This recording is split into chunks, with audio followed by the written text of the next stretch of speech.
রোজা, নামাজ, হজ, যাকাত কিচ্ছু লাগবে না, দানের শেষে ভোট দিলে ব্যস্ত যাইতে পারবে না। আমি বিশ্বাস করি না।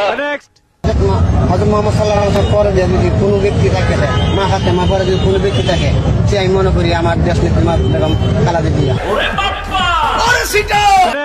নামাজ পড়তে গিয়ে ভাবতেছিলাম, আল্লাহ আমার সাথে সাক্ষাৎ করতে এসে যদি এই মা বোনের নামাজ কাজা যায়, আল্লাহ তুমি আমাকে ক্ষমা করে দিও।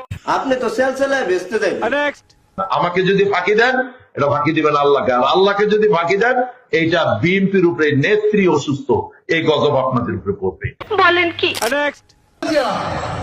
যার নাম উচ্চারণ করলে মুখটা পবিত্র হয়ে যায়। বাচ্চা থাকো চিরকাল ছিঁড়ে খাও বেড়ার বাল। আমরা ধর্মকে মূল্যায়ন করব না, আমরা মানুষকে মূল্যায়ন করব। সংগ্রামী ভাই ও বোনেরা, একটি কথা বলতে চাই যে শরীরের জন্য তামাক বড়ই ক্ষতিকর, আর ধর্মের জন্য ইসলাম বড়ই ক্ষতিকর।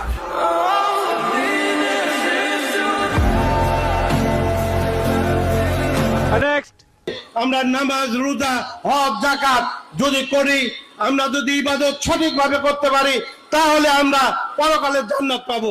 আমরা ধানের শীষে ভোট দিলে আমরা জান্নাত পাবো, এটা আমরা বলতে পারি। আদর্শবান দল ধানের শীষের দল।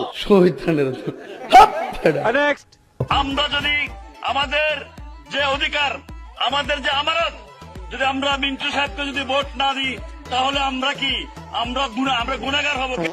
কি বলবো, কেন গুনাহগার হব? কারণ উনি গত জীবনে আমাদের এলাকার জন্য অনেক কিছু করেছেন, উনি কিছু নেন নাই, এখন উনাকে যাওয়ার পালা আমাদের।